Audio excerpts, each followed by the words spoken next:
বলেন। আসসালামু আলাইকুম। আমি engineer Mohammad Abdur Razzak, Aspen consultant limited. আমি পীরগাছা উপজেলা মিনি স্টেডিয়ামের সাইড ইঞ্জিনিয়ার হিসেবে দায়িত্বরত আছি। আমাদের বর্তমান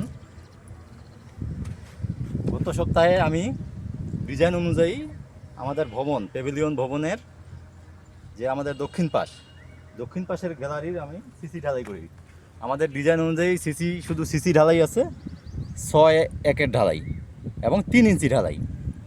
এবং এখানে সিসি ঢালাই করার পর প্রাকৃতিক দুর্যোগ গত সপ্তাহে সেই বৃষ্টি হয়েছে এবং বৃষ্টি হওয়ার কারণে এখানে পানি চলে আসে, ঢালাইয়ের পরেই পানি চলে আসে।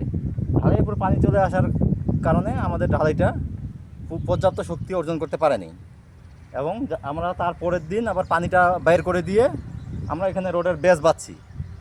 তারপরের দিন পানিটা বের করে দিয়ে আমরা রোডের বেস বাঁধানোর কাজ শুরু করছি এবং এখানে বেস বাঁধা অবস্থায় আছে। বেস বাঁধা কমপ্লিট করে আমরা তারপরের গ্যালারি, আমাদের যে উত্তর পাশের গ্যালারি, আমরা সেই গ্যালারির কাজে সিসি ঢালাইয়ের জন্য প্রস্তুতি গ্রহণ করছি।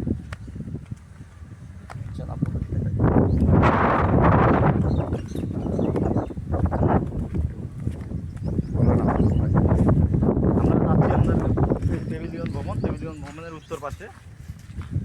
যেহেতু বর্ষাকাল আমাদের গ্যালারির যেহেতু ফাইলিং কমপ্লিট হয়ে গেছে এবং আমাদের যেহেতু এখানে সিসি ঢালাইটা খুব গুরুত্বপূর্ণ হয়ে গেছে, কারণ যে কোনো মুহূর্তে বৃষ্টি হচ্ছে, পানি জমে যাচ্ছে এবং এদিকের কাজ আমাদের তাড়াতাড়ি উত্তোলন হতে হবে। কাজের মেয়াদ হলে 1 বছর। আমাদের কাজের মেয়াদ যেহেতু 1 বছর, সেহেতু আমি এখানে সিসি ঢালাই প্রস্তুতি গ্রহণ করছি। এখানে সিসি ঢালাইয়ের প্রস্তুতি গ্রহণ করে আমরা সিসি ঢালাই কোর্স রানিং চলতেছে। সিসি ঢালাই রানিং অবস্থায় এখানে আমাদের স্থানীয় কিছু লোকজন আসে, এখানে বলতেছে কাজের অনিয়ম হচ্ছে এবং তারা আমাদের রানিং সিসি ঢালাই তারা বন্ধ করাই দিছে এবং কয়েক জায়গায় তারা সিসিটা টানে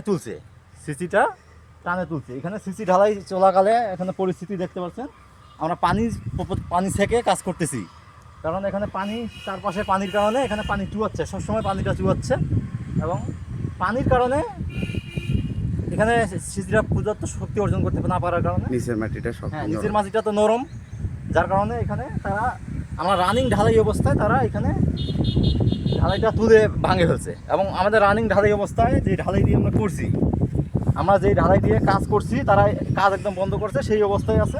এবং আমরা যেই অনুপাতে কাজ করছি এখানে দেখেন কি পরিমাণ শক্তি অর্জন করছে এবং সেই মশলাগুলো আমাদের সাইটে এখনও অবস্থান করতেছে,